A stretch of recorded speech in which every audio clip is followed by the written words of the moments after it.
From your favorite source for Chicago White Sox talk, delivering news, interviews, analysis, and more.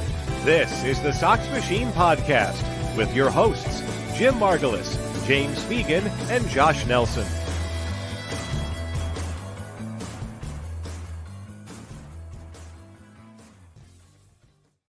Hello, everyone. Welcome to an emergency version of the Sox Machine Live. I am your host, Josh Nelson. As it is currently Wednesday, March 13th, 2024. I don't know why I said currently, but breaking news coming down the pipe right now in the wire. ESPN's Jeff Passan, and this is still a developing story. The San Diego Padres are the ones that will be acquiring Dylan Cease, as Dylan Cease is being traded to San Diego. This story this week has really unraveled when Garrett Cole has his elbow injury, and there's a lot of panic right now in New York regarding Garrett Cole's elbow. The Yankees picked up the phone and they called the White Sox about Dylan Cease, but they weren't the only ones to call about Dylan Cease. The Texas Rangers also called about Dylan Cease. John Heyman has now reported the San Francisco Giants called about Dylan Cease, but it was Ken Rosenthal's reporting last night that mentioned the San Diego Padres and how the Chicago White Sox sent scouts throughout all of San Diego's backfields to watch them during spring training to gauge on what the possible return could be, sending prospects back to Chicago. And James Fegan and Jim Margulis will join me momentarily. You guys are getting a glimpse of what it's like to cover breaking news at Sox Machine here. So any questions or comments that you guys have, put it in the chat. This is what we're going to be paying attention to, though, as far as a possible return when looking at the San Diego Padres top prospects, as I bring that list up now on MLB.com. They currently have 5 top 100 prospects. It starts with catcher Ethan Salas, who's just 17 years old. He's already the estimated level to start the year in Double-A. We'll see, that's a bit aggressive, but he is a top 10 prospect. Number 10 is Jackson Merrill, who's been spending some time at shortstop, but could also play in the outfield. The level, again, expected in 2024 is Double-A. He's just 20 years old. And then you have a trio of pitchers, Robbie Snelling, Dylan Lesko, Drew Thorpe, with Snelling and Thorpe in Double-A for the Padres. And again, it kind of builds up to this question of exactly how are the White Sox rebuilding this roster on the fly? And I think we've been waiting all offseason to gauge and just what kind of general manager Chris Getz is for the Chicago White Sox and what kind of players that he likes. And now joining me is the managing editor of SoxMachine.com. It's Jim Margulis. Jim, welcome to the emergency podcast. We got a lot of people watching right now, a lot of people in the YouTube comments as we all wait to see what the possible return is. What are your initial thoughts about San Diego being the team acquiring Dylan Cease? I have the return. It's Ethan Salas, Fernando Tatis Jr., Tony Gwynn. No, it's just, I wish I had that news. I don't. Yeah, it's kind of the moment of truth here for Chris Getz, isn't it? After all these moves where any general manager theoretically could have made them, Aaron Bummer, 5 for 1, Paul DeYoung, Nicky Lopez, Eric Fetty, etc. Like, this is the one where we've been waiting to see just exactly his sense of value, his sense of timing, ability to negotiate and hold out. And I've just been refreshing nonstop to see who's on the way. Yeah. And again, welcome everybody to Sox Machine Live. I'm Josh Nelson alongside it Jim Margulis as another huge group of people are joining. For those folks in San Diego, welcome.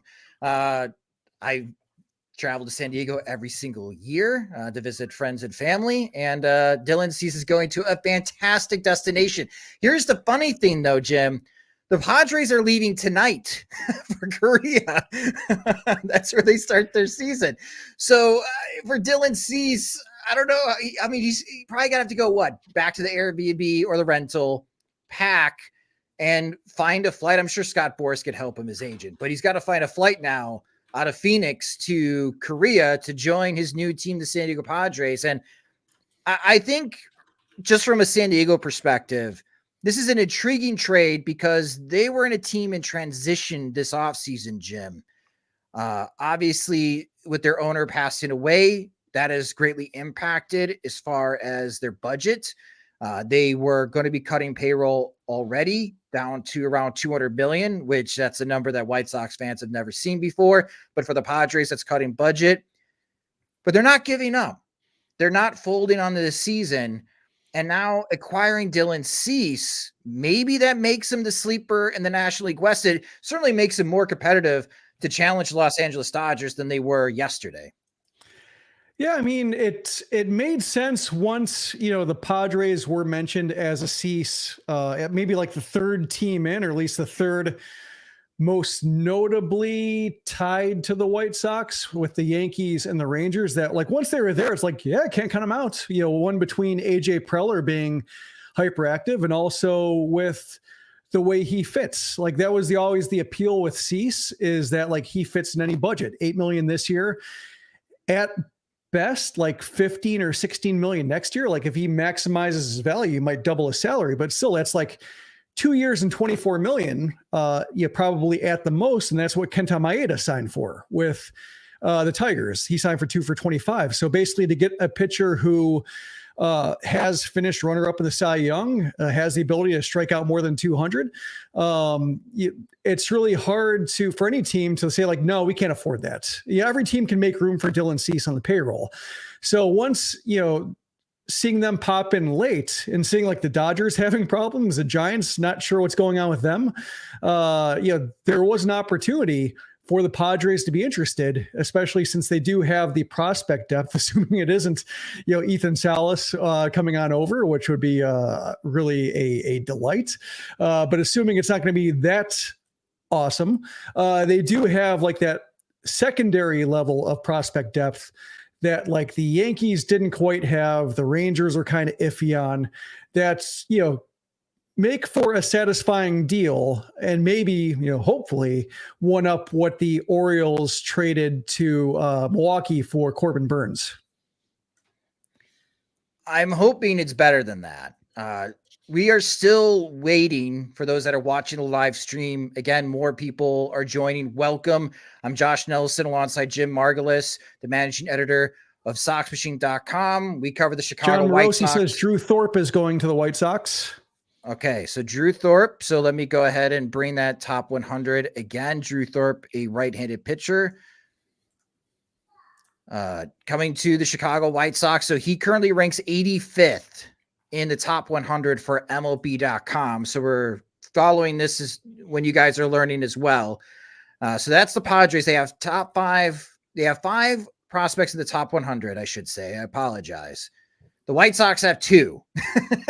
So Drew Thorpe would be the third ranked White Sox prospect in their top 30 now with this pending return. So we'll see. So that's 1. And again, I'm sorry that we're learning here on the fly. So Drew Thorpe, just 23 years old, 6'4", 212, outstanding changeup. I remember as far as when he was back in Cal Poly, there was a lot raving just about his secondary stuff. And wow, when you look at his numbers last year, covering 2 levels, 23 starts, 139 in the third innings, 182 strikeouts. He had 138 strikeouts in high A and then in double A, just a 1.48 ERA in that environment down in San Antonio. What was he throwing? Another piece coming in from Morosi, Jairo Iriarte. Okay, and we'll have to bring up the Padres top 30. 44 strikeouts to 5 walks. So Drew Thorpe, outstanding last year. Wow, these are big numbers. So Jim, nobody in the White Sox farm system pitched as well as Drew Thorpe did. Did they last year? Nobody did. Nobody among top prospects, like maybe like Mason Adams had that, a nice year, but he was kind of beating up on low A, competition being years older. So that's kind of the only guy I can think of who had like a complete season like that. Okay, so Drew Thorpe promising, and there's probably a little bit more conversation about Drew Thorpe coming over to the White Sox. So looking at the Padres, so Hirio, how do you say his last name? I'm gonna have to. I'm guessing Jairo Iriarte. That's my guess. Jairo Iriarte. Okay, so 90 innings last year. He made 21 starts. He reached Double-A, just a few starts there. So another young arm. Lots of walks last year, 45 walks in 90 innings, but still a pretty impressive strikeout total. And MLB.com, pretty good fastball. Slider, changeup. If anything, you can maybe make him a reliever. Sat mid-90s, touched 98 in Double-A last year with the slider. So, Jim, so that's two pieces already. Pitchers. And I can already hear some White Sox fans asking, okay, where are the position players that are coming back in this particular trade? Do you have any early complaints about this being a pitcher-heavy return? I think the only issue with it being like a pitcher-heavy return or pitcher-forward return or maybe pitcher-exclusive return, Nightingale is saying Thorpe and Iriarte, and nobody, and Morosi tweeted one that comprised them both and nobody else. So that might be the entire return. No. Really? For two years of Dylan Cease. Oh man. Like Drew Thorpe again put up monster numbers last year. But that would be quite a bit of risk, wouldn't it, Jim, to just trade Dylan Cease for two pitchers in Double-A? Like you're Thorpe, really counting on Drew Thorpe to pan out. Yeah, Thorpe, Major League Baseball, MLB Pipeline were the low outlet on Thorpe. He was 58th on Baseball America's top 100, 45th on Baseball Prospectus's top 100. So he does have bigger fans out there. So in terms of like a primary return, like that's kind of in the ballpark, but just double checking here. Yeah, right now still just the two of them. But yeah, I think the risk with having like a pitcher exclusive deal is like the best case scenario is that you get somebody who's as good as Dylan Cease. Yeah, it always makes the comparison a little bit flat when you can directly compare righty against righty, pitcher against pitcher, strikeout guy against strikeout guy, and Cease is a hard guy to he leaves big shoes to fill. Well, huge shoes to fill, at least for the White Sox during rotation. We're planning to do our season preview. So our last Sox Machine podcast, we previewed the White Sox outfield, lengthy conversation, especially for Andrew Benintendi, talked about Luis Robert, talked about the right field situation. Tomorrow night, our plan was to talk about the White Sox infield, but I had a feeling that our plans were going to be disrupted because just how quickly this came together. And for those joining as another big group has joined, welcome. I'm Josh Nelson. Alongside Jim Margulis of Sox Machine, we are covering the Dylan Cease trade live. Jeff Passett at ESPN was the first to announce that Dylan Cease has been traded to the San Diego Padres. The San Diego Padres are making their way tonight to South Korea to get ready for MLB's opening day series between the Padres and the Los Angeles Dodgers. So Dylan Cease has to find a way to meet his new teammates in Korea. But Jim, like all offseason, GM meetings, it's a possibility. I gave it 1%. And then it increased to, well, maybe it's a 50-50 shot. And then before Nashville in the winter meetings, we thought 99% certainty when we're in Nashville, we're covering a Dylan Cease trade. Didn't happen. And then suddenly Dylan Cease is planning on to be the opening day starter. And then Pedro Grifol yesterday just completely fumbling his response to the media about is Dylan Cease still going to be the opening day starter? And he goes from a definitive yes a month ago to how am I supposed to know? We could rag on Pedro Grifol here in a moment.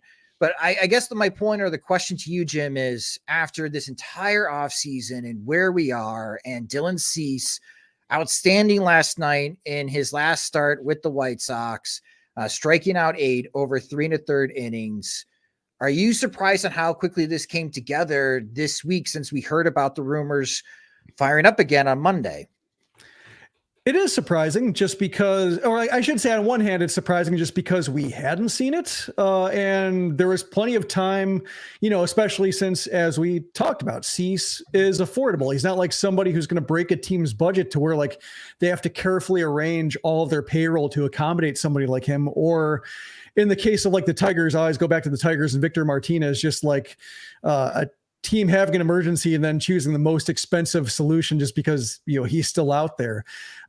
Cease could have been traded at any time and teams should have been happy to have him on the payroll. So, to have him last this long when nothing really changed, I guess like things changed with Garrett Cole, for instance, but nothing changed too much with the Padres, even the Rangers to a lesser extent. They knew they were going to be missing pitchers for the first half of the year. So to see them come in late with like an increased seriousness all of a sudden was a little bit weird. But I think when you still see Jordan Montgomery and Blake Snell out in the market, like it was just a weird offseason altogether. So, I guess it's fitting in that regard that it happened just as slowly as some other major items of business this winter. And now that James is here, I'm going to tag out so I can write a couple paragraphs about the return and then I'll jump back in. All right. So again, Jim is back on writing duty. So we welcome in James Fegan, our beat reporter for the Chicago White Sox. And James, let's start with the softball question for you.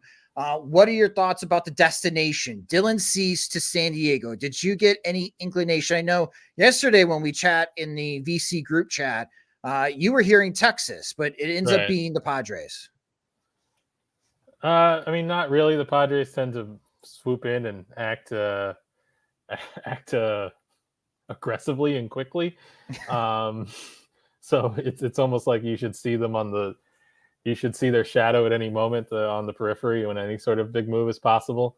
I didn't see it coming, but it's also like this is the team that does these sorts of things. And I appreciate the Padres fans. So Cameron, thanks for hopping on. Most diehards are pretty torn in the package. Thorpe was named MLB's top minor league pitcher of the year and was the headline prospect. That's right. I forgot about that. Thorpe was part of the Yankees system before he was good enough for San Diego to trade Juan Soto to the Yankees. So I guess you could piece together the White Sox were involved in a Juan Soto trade. That would have been kind of funny back in the day. Sure, put it in the ads. Yeah. Yeah, they were part of it. White Sox involved in trade with Juan Soto. That's as close as they're going to get to Juan Soto. What are your thoughts about if this is the rumored return and it's just two pitchers? Because you did report that Chris Getz's goal, James, was to obtain players at AA or higher level in return for Dylan Cease. If it's just two pitchers and one of them being the minor league pitcher of the year in Drew Thorpe, is that good enough of a return for Dylan Cease? I don't know, but the scouts I talked to or have texted recently have been mostly high on it. I think it's kind of the mixture, and I don't know if this is at this point maybe more the assumption is like these are the headliners, so to speak. Since kind of the goal in talking to people around was that, like, you want kind of two top 100 caliber guys to headline it, and then there could be more fill-ins from there. We'll see. Maybe someone still with some ceiling to dream on top of it. But it's with them talking about proximity this year. One, Iriarty has made it up to AA.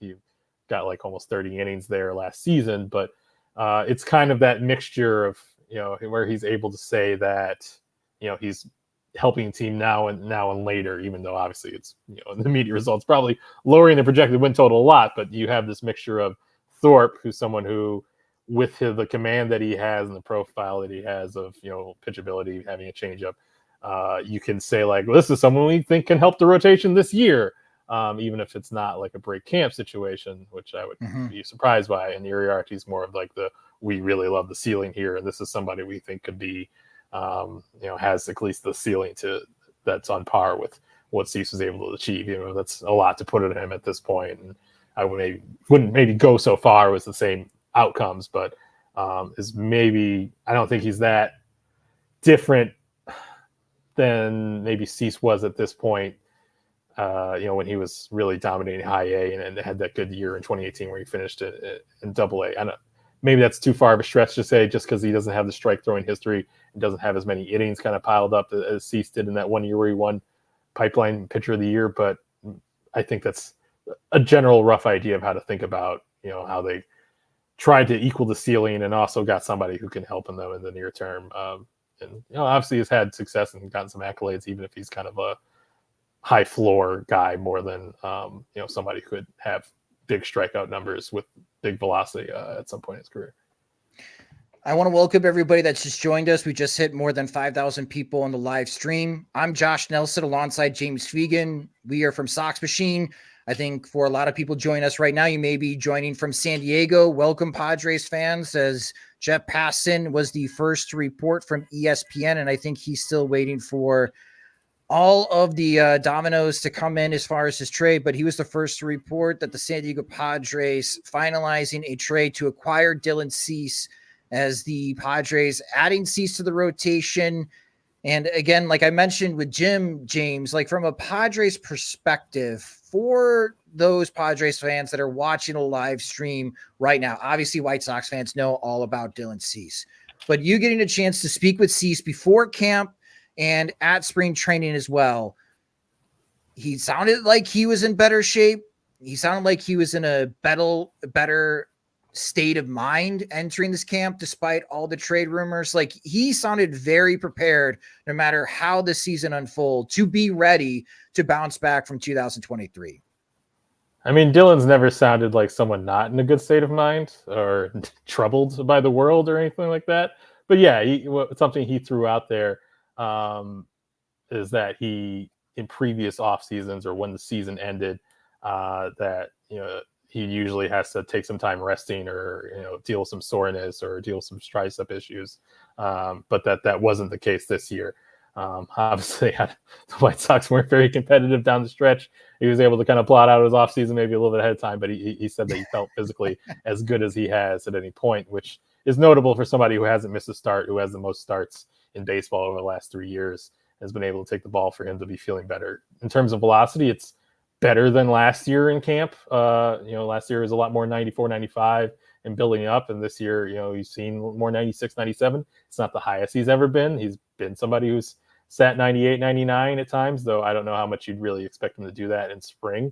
It's just that since his velo was down last year, if he's not hitting, his previous maxes, you kind of are unsure if he's going to get there until he does. But I think even just a small tick up, maybe one, since he kind of lost 2 last year, going back up 1, that would be something relevant. And he's just looked good. He's executed his pitches. His stuff looks as good as ever. I don't know if the 64-mile-an-hour changeup is going to be a big factor, but as far as like hoping that you're going to get a median between, the Cy Young year where I think 220 is probably pitching over your head for anybody ERA wise, getting a median between that and last year, I think that's a reasonable expectation just from how he's looked. And I like this comment from Matthew. Matthew's part of our veterans committee on Sox Machine. San Diego seems like a good place for disc golf. I don't know. For those in San Diego watching a live stream right now, what is the disc golf environment like in San Diego? Because Dylan Cease, he owns now 2 courses. Is that right? He's bought land and developing 2 courses. Yeah, I think one is like pretty much done, and the other one he's like funding. He's funding both, but like the other one's like in the process.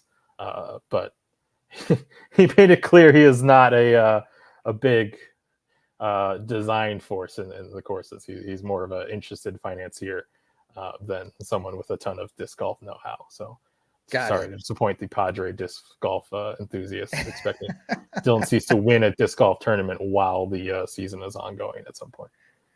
We got this super chat from Drew. Drew, thank you so much for the super chat. And if you guys would like to participate in the super chat, you could throw us a tip and we'd be more than happy to answer the questions that you have. Drew is asking James, who starts opening day now? Garrett Crochet. That was going to be my segue before the opening day. We'll get to that question, Drew. I promise you. You also reported on SoxMachine.com today that the White Sox were pursuing Michael Lorenzen, former Detroit Tigers and Philadelphia Phillies pitcher.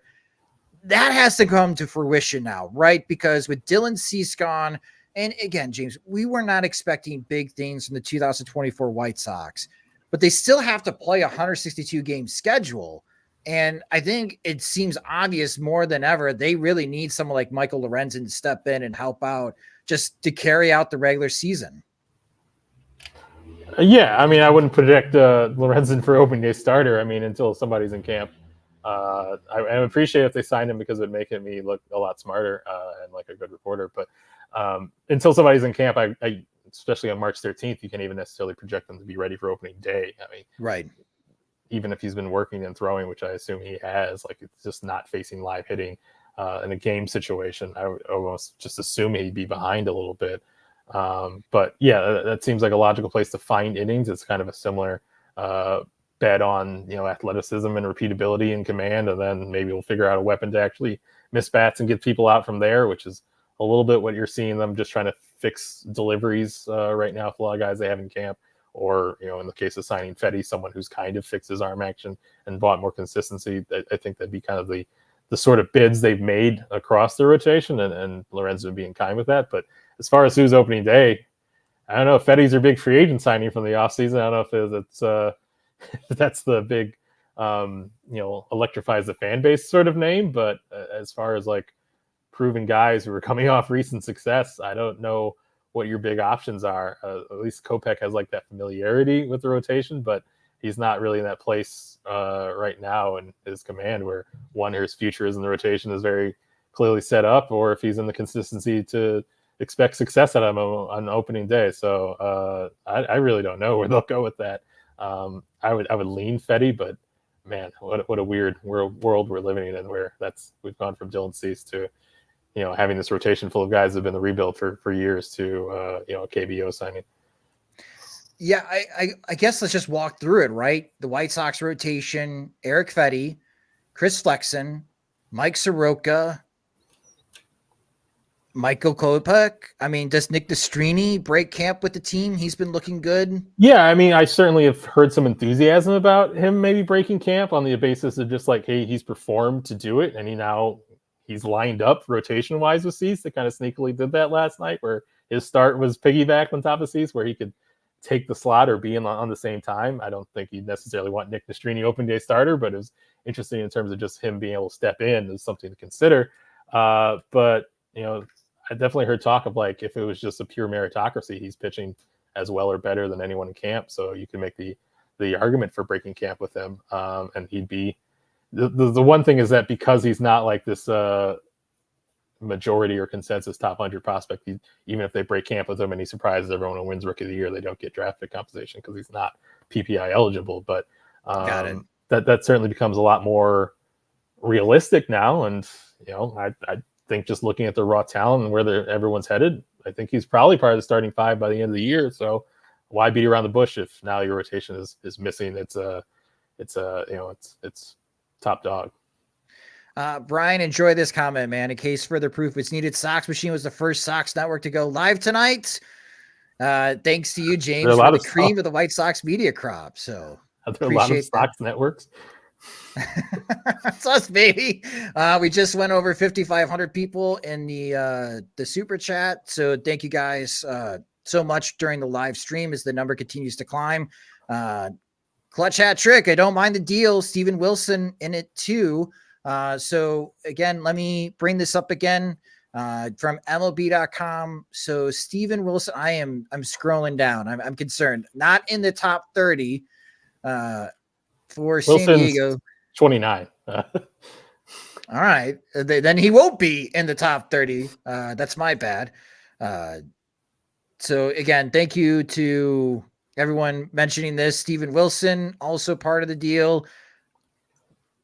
He'd be he'd be immediate guy to throw in that bullpen, and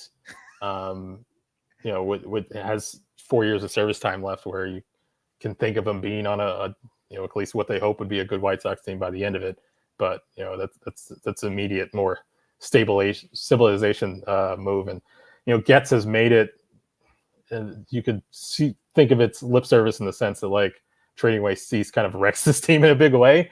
But he did say that there was an emphasis on helping the team now and later, which was more of a way of signaling that they were looking for more major league ready and major league close talent than just, the 2017 rebuild was a lot of like almost everybody was an A-ball by the time the prospects that they acquired, especially mid-season. And it was kind of like, all right, we're going to get these guys and load up on them and then wait 2 years to see any of them or really expect them to have impact and have this longer time before you expect them to build back up. Whereas everything they've said has been signaling looking for shorter term stuff. And this would certainly line up with the idea of we got the real prospects are in AA and we had immediate help for the bullpen that also isn't, kind of a 1 year rental either. Go ahead, Jim. Bob Nightingale says Samuel Zavala is expected to be included in the deal. All right. So that's the 7th ranked prospect. So right now, Drew Thorpe, Iriarte, Zavala. And then Steven Wilson, right-handed reliever, Right. according to Dennis Lynn. Okay, so here's a position player, not far, Fort Wayne. How did he do last year? Oh, very White Sox. He's already a White Sox prospect, baby. Look at that walk to strikeout rate. A 391 on base percentage and slugged 406. High A, not great, but an A ball last year. 267, 420, 89 walks. Mercy. In 101 games. We're always complaining about these guys don't walk enough, Jim. And there you go. Samuel Zavala will help with the walk rate. Yeah, he's also 6'1", so he's not undersized. He's a normal outfielder, find a new slant.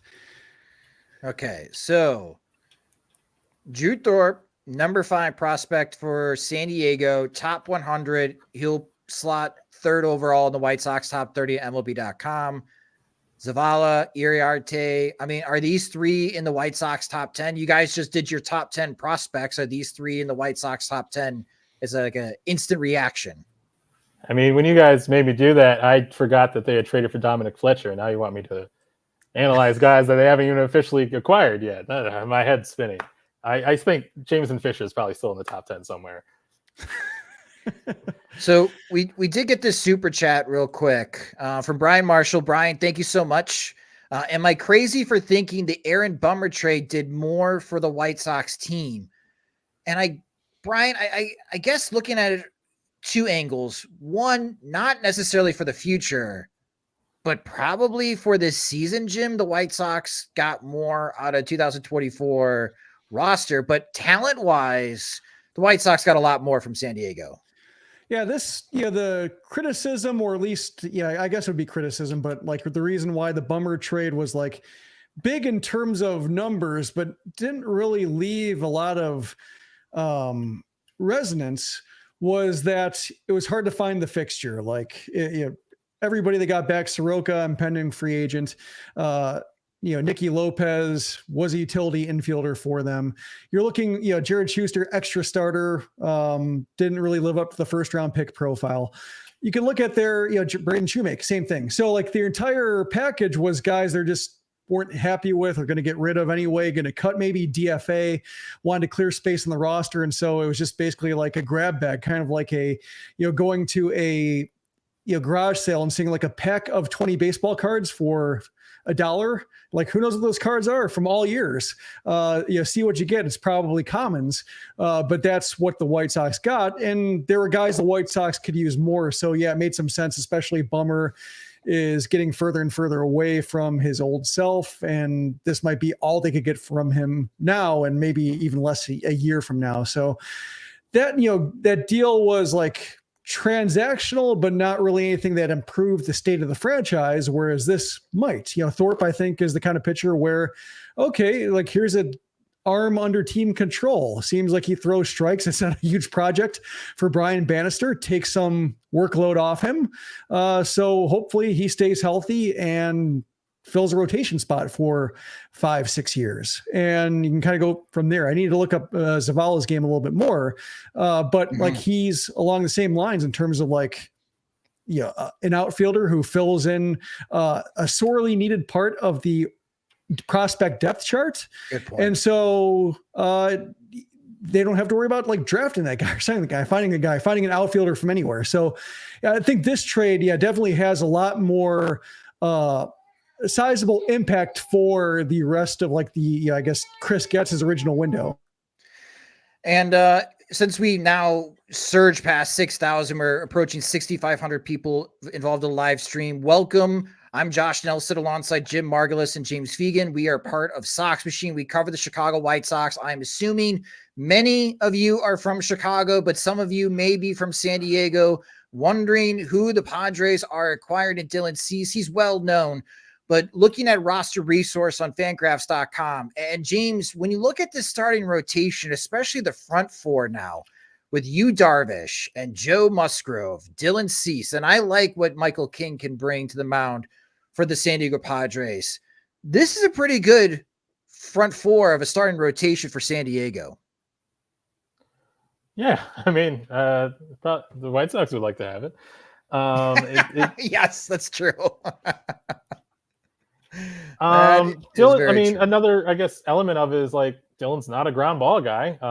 So putting him in San Diego, where somebody who's going to work up in the zone a lot and give up fly balls, and I mean, I don't think, maybe I've just watched too many White Sox games in San Diego, but it doesn't seem the biggest pitcher's park I've ever encountered. But it's certainly an environment that's suited for him a bit more than the one he's currently in. So I think that's a good element to it, but I think the main thing you look for just with what Musgrove and Darvish did last year is health, and I think probably Cease, somebody who can point to and say, there's no guarantees, and maybe if anything he's due, but look at Cease and say this guy's taking the ball every single time in the last 3 years, or he really hasn't been on the IL for any sort of arm issue since 2017 because he had shoulder stiffness at the end of his year in low A Kannapolis, and then just threw bullpens and was fine like 2 weeks later. He's had a kind of a spotless track record in terms of history for health. So adding some durability to where you got a Yu Darvish who is, actually older than me, and Musgrove dealing with it, he's dealt with in the last year, and Michael King, having the broken elbow 2 years ago, that maybe it's a little bit more security from Dylan Cease, which is weird to say about Dylan Cease, who is constantly like the big stuff over command guy that we covered and has led the major leagues in walks a couple times. So, the package is, has this natural erraticness to it, but what his providing it has been stable. He has not been somebody with these wild swings in performance. I mean, the ERA goes up and down, but you haven't seen like him drastically reduce stuff or drastically reduce command or just compromised by health. So I think some consistency of that group is probably exciting for, trying to beat the Dodgers every single year. So, James, let me follow up on that, because what's intriguing about this type of transaction from AJ Preller, he lets Blake Snell walk, 2023 Cy Young in the National League. And then in the middle of March, Blake Snell is still a free agent. He got right-handed Blake Snell. What does he need to pay left-handed Blake Snell more money for? So I guess for all the Padres fans that are watching the live stream, what's the difference between Blake Snell and Dylan Cease? Is it comparable? So from my understanding, for every time I've watched him, Blake Snell throws with his left hand and Dylan Cease exclusively with the right hand. Otherwise, pretty similar. I mean, I think Blake Snell's, his walk rate, at least a little bit, seems to be a bit more like stylistic choice in terms of like being heavy on chase, where like Dylan will tell you he's trying to throw everything in the zone. This is just the kind of command he has, and there's a lot of movement on the slider. Maybe it's part of commanding it, but he's got these like just such whiff heavy pitches, especially his breaking balls, that his whole idea is just try to get his fastball over at the top of the letters and then throw a bunch of breakers off there and get a lot of swings off of it. It's maybe a little bit more stylistic, but the shape of the production is very similar, but except for that, the stylistic difference of the right hand versus left hand, you're going to notice it right away. I swear. Yeah, I thank you, James, for that. Excellent analysis. I mean, from a Padres perspective, though, you already touched on this, James, but even with the 2020 shortened season, it's 4 straight full regular season workloads for Dylan Cease. Just like 97 starts the last 3 seasons, where Blake Snell, he pitched a full season last year, but in 2021, 2022, only 128 innings. So from a Padres perspective, you are getting the right-handed version of Blake Snell, but where Blake Snell will hop on the injured list and maybe miss a few weeks, if not a month, Dylan Cease has proven that he routinely takes the ball every 5th day. So maybe the Padres end up getting 40 more innings of a type of pitcher similar to Blake Snell than if they just had re-signed Blake Snell. Right. I think it's preferable. I think they're similar enough pitchers, and even before 2020, Dylan threw 124 innings his breakout season in 2018, and he threw 140 innings off that. So he had like this idyllic like build up to his major league load with no real hiccups in terms of health, other than like tweaking hamstrings and getting a comebacker hit off his arm in Cleveland.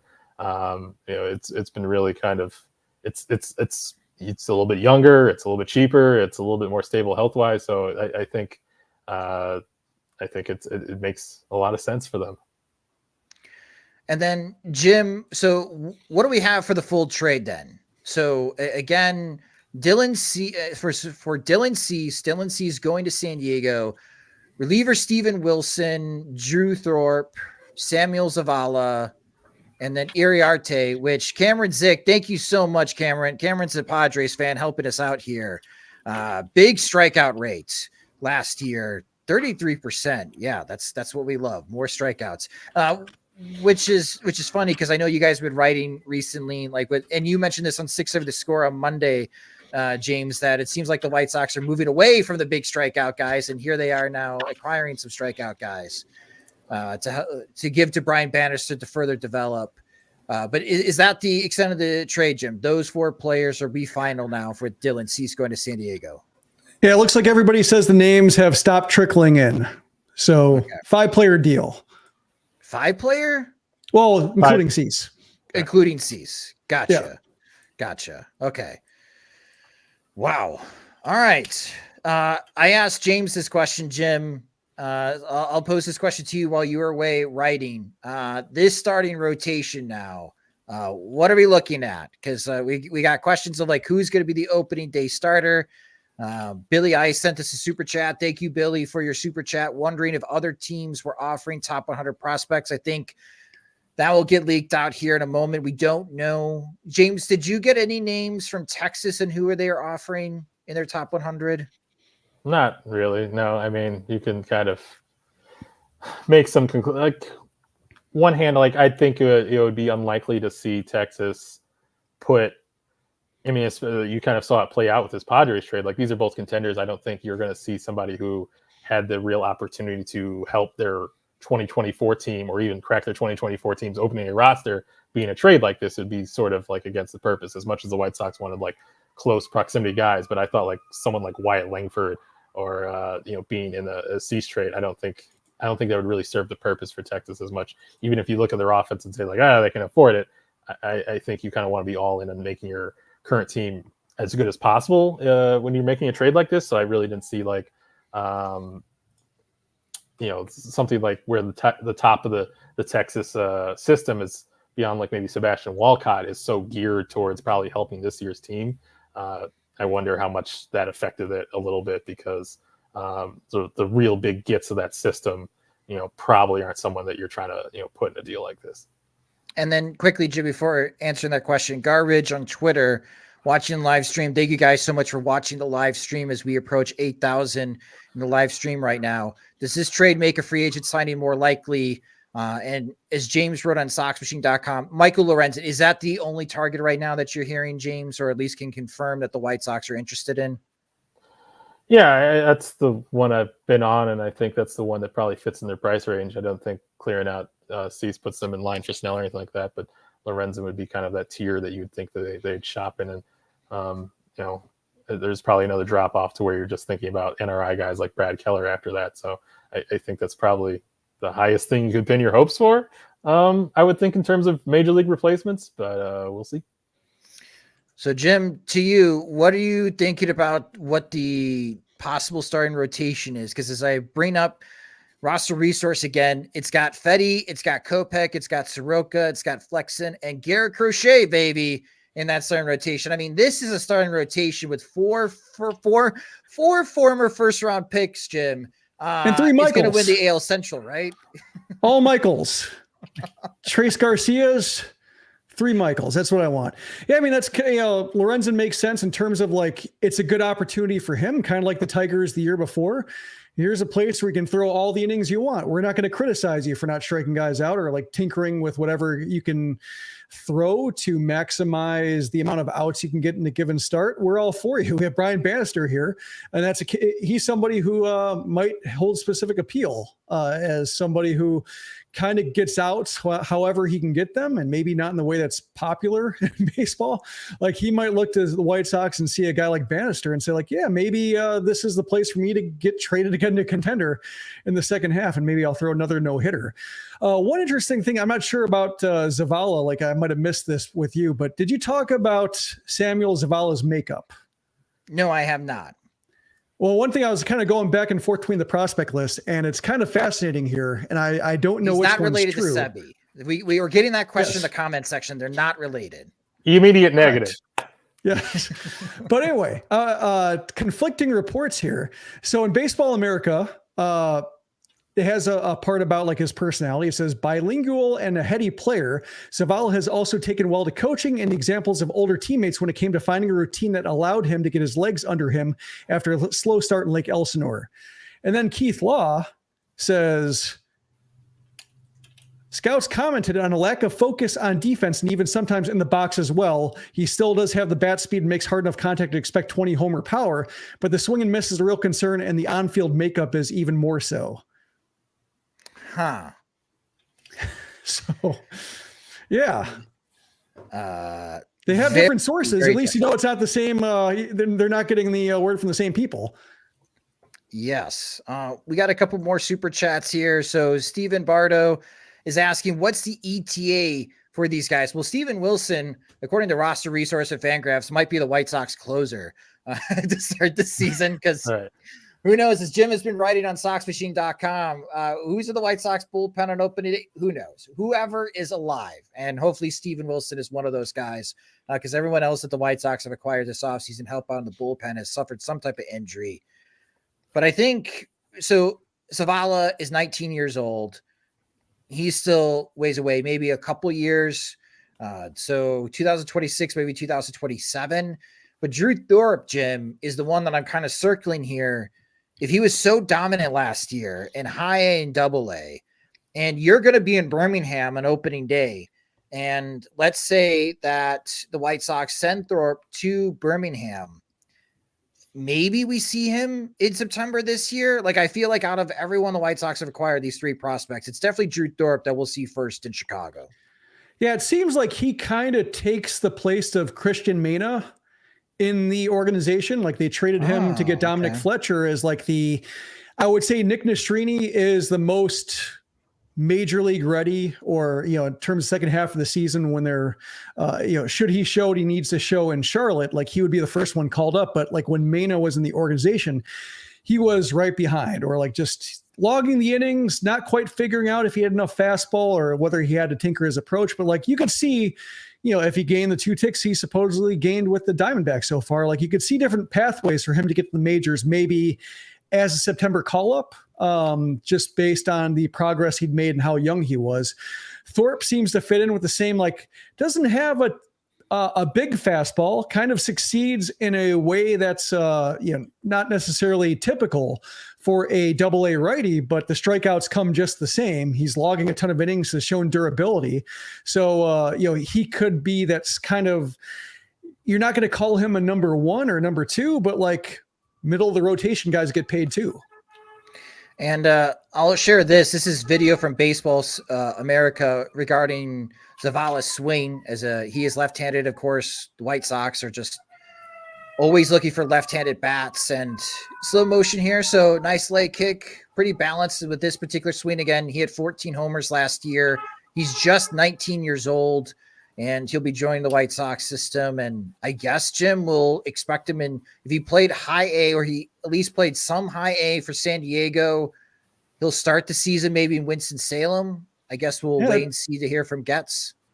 Yeah, that's what I want, just because Winston-Salem is playing in Bowling Green in the middle of April. So selfish more reasons. guys I can see there, the better. Yeah. Daddy needs photos. Oh, man. Okay. Additional. So Drew, again, thank you so much. Van Scowen seems like Eric Fetty to start opening day. Logically, that does make sense. Our good friend Beef Loaf, steak bet runs a loud number going up. Of course he prints that up. Have you locked that in yet? No, we didn't. Because there had to be contingency, I think. You know what? Damn it. I made a mistake, because a few months ago, he offered over under season win total for the White Sox, 68.5. And last time I checked the sports book, it was 63.5. Circa is now in Illinois. They dropped it to 62.5 a couple weeks ago. And I haven't seen what the sports books and how they have responded to this trade, but I didn't want to make that type of bet because everybody thinks that I am like the most negative White Sox fan to ever exist. So I didn't really want to go that angle.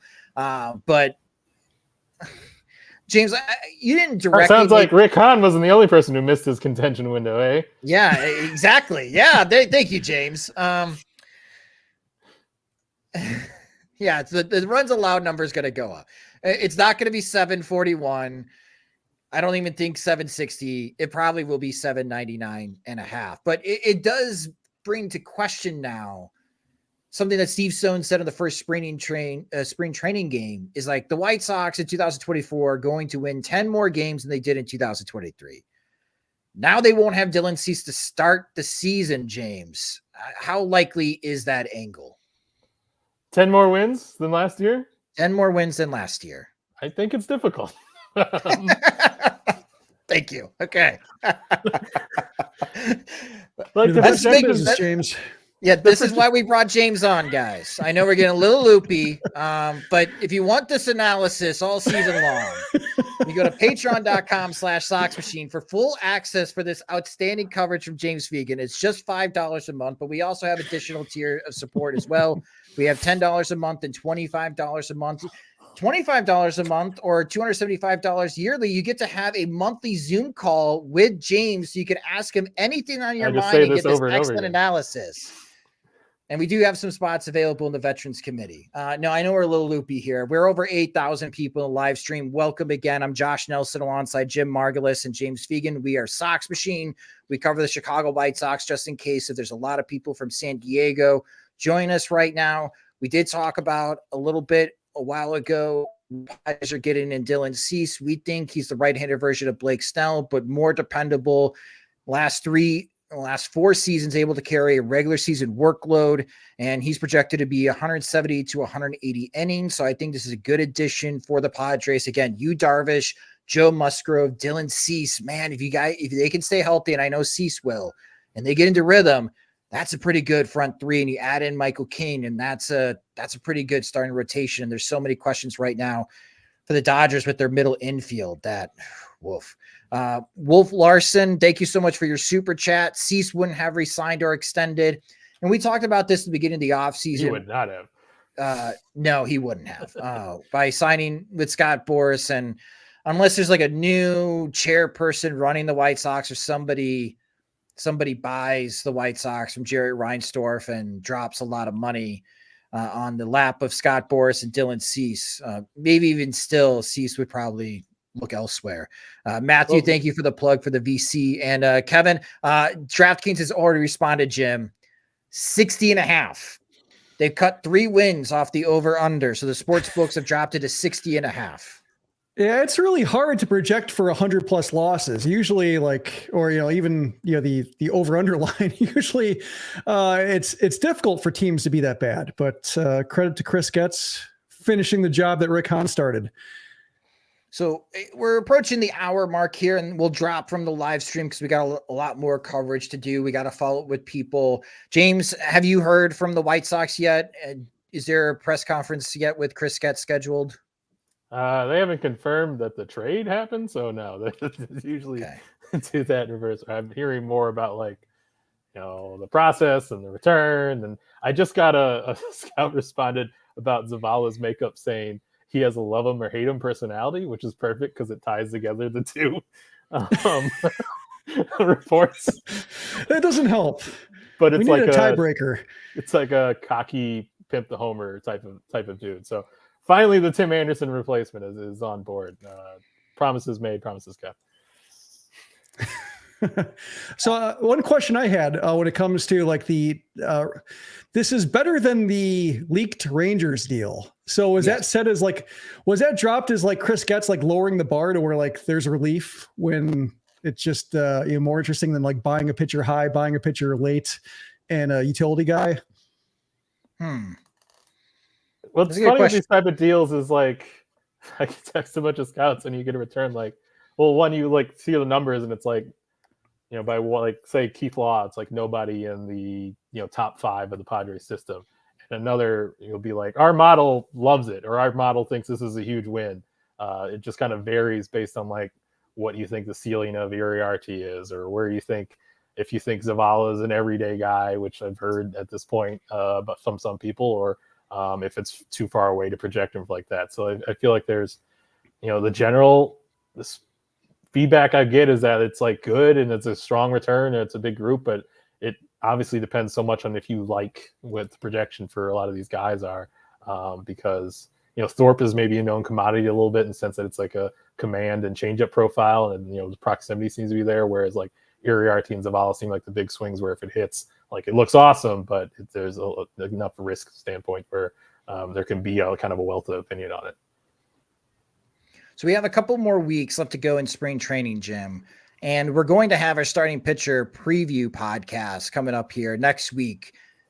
Kind of waiting to see if Dylan Cease was going to actually make the team, and also see who was hurt and actually be available on opening day. James already reported on SoxMachine.com the White Sox are interested in free agent starting pitcher Michael Lorenzen, who pitched for the Detroit Tigers, the Philadelphia Phillies last year. We know the White Sox could use help with the starting rotation. I asked James this question, but you are away. Would you be against the White Sox on opening day having Nick Nastrini part of the starting rotation to award him, or at least go with the higher up play, ceiling play of a back end rotation starter with the guy they acquired last trade deadline from the Dodgers? I kind of like the idea in terms of like it does inject a little excitement, especially since he's pitching well. It's not like a case of just like, we're desperate for anybody, let's throw him in here. Like he showed some promise of handling like the uppermost levels last year, and Charlotte's always a tricky place to have like a successful small sample. And he's having a nice spring, and he's certainly like the personality. I think he'll mesh well with White Sox fans. So like a lot going for him, but I tend to lean against it just because it does feel like the mess that is the White Sox is extending, kind of seeping into the minor leagues, and you're forcing the timetable up a little faster than I think the White Sox would ideally want. And I think that's really important. I think we saw that with like signing Paul DeYoung to make sure Colson Montgomery gets all the time he needs in the minors. So they're not like desperate for anybody to play shortstop, come May because one guy gets hurt. Like they have options to cover that position. So like he gets all the time he needs to make sure like he'll be ready for the level when he's called up. And I think I'd like to see that approach, carried across all positions at all levels. If it's going to be this big of a mess up top, then it's incumbent on Chris Getz to make sure that just the emergency up top doesn't create emergencies below, and then it just cascades of promoting guys who aren't ready, like, kind of Oscar Colas, but on a much wider scale of just having guys who aren't ready, covering a lot more positions because of just a lot more failure going on, a lot more guys who aren't either under contract for the big picture or just are, just have been considered fungible all along. I'm putting up highlights from YouTube of Drew Thorpe, part of the Yankee system last year, as we get a chance to get some B-roll and watch him in action. That was a pretty gnarly pitch. I mean, this is the big get, right? Now we really focus our attention on what can Drew Thorpe bring to the White Sox pitching rotation and pitching depth. So if Nastrini doesn't start the year in Chicago, James, so as far as depth-wise pitching, what do you got? Nastrini, Jake Eater, is Kai Bush throwing? Yeah. They said he's been healthy. They like the fundamental or mechanical changes he's made. He and both Zaleski were pretty optimistic about riding on his back leg and shortening the arm action, like they said the big mission was going into the last offseason. I think you kind of have to see where he's at. Maybe actually have success in Double-A before we start talking about him in terms of usable depth. But I think it's full speed ahead. Yeah, just watching the highlights here, Drew Thorpe, really down angle. I mean, the slider down, changeup down, in a league that is so about ball and air, which warms my heart, Jim. You know how much I love ball and air type of offense. Watching Drew with these highlights, of course, this is the best of Drew Thorpe. We haven't seen the worst of Drew Thorpe. Nobody puts those highlights up on YouTube. But it would be kind of difficult to get the ball in the air against someone like Drew Thorpe. Yeah, you hope that you don't have the worst of a guy who's making like $30,000-$40,000 a year. That would seem exceptionally harsh. Harsh and just a loss of perspective. So yeah, thankfully we don't have that. But yeah, it's the White Sox have so many projects, so many guys who need to work on deliveries and repeating and just figuring out what they can throw for strikes. And Iriarte is another one that will be on the Brian Bannister, Matt Zaleski to-do list. That I think there probably is a little bit of a reach for certainty, or just somebody who is low maintenance, and that seems to be his calling card. Like everybody's saying, like there's agreement in terms of like what he does, how well he throws strikes, the order of his pitches. It's just more of a matter of like how well that can do, throwing 92, 94 and relying so much on that changeup against the best of the best. But otherwise, like I think they look at him and see like, okay, there's no, especially since Brian Bannister is now aboard and trying not to tinker or trying to make sure that guys are throwing with their natural arm slots. Like if this is what he carried over from Cal Poly to the Yankee system, then probably he's content to leave well enough alone. Well, we went past an hour for the live stream. I really appreciate everybody joining us. If you just joined us, wow, we're over 8,600 people. This is our most popular live stream. Again, thank you everyone for joining us. Again, if you just joined us, the breaking news: Dylan Cease has been traded to the San Diego Padres. The White Sox get top 100 prospect pitcher Drew Thorpe. They get a couple other prospects. They also get reliever Steven Wilson to help out in the White Sox bullpen options for opening day. There'll be more coverage on SoxMachine.com, which you can follow us on social media or on all the platforms. We're at Sox Machine. You can follow me at SoxMachine_Josh. Follow James as well at JR Fegan. And again, we'll have more coverage as well on SoxMachine.com. If you just discovered Sox Machine because you're a Padres fan and now you're interested in how these Padres prospects do in the future and want to enjoy what is going to be a fascinating 2024 Chicago White Sox season, no matter what James has to say about what is upcoming and the sports books already being dour, 60.5 wins for the over-under. Anyways, kidding aside, you can subscribe to our YouTube channel at youtube.com/SoxMachine. And we also do have a podcast, which we take the audio versions of our videos and upload into our podcast channels, which you can subscribe to the Sox Machine podcast wherever you listen to podcasts, such as Spotify and Apple Music. This Emergency Sox Machine Live is a production of SoxMachine.com. You're on for all things Chicago White Sox baseball and part of the Blue Wire Podcast Network. Alongside Jim Margulis and James Fegan, I'm Josh Nelson. Thanks for watching.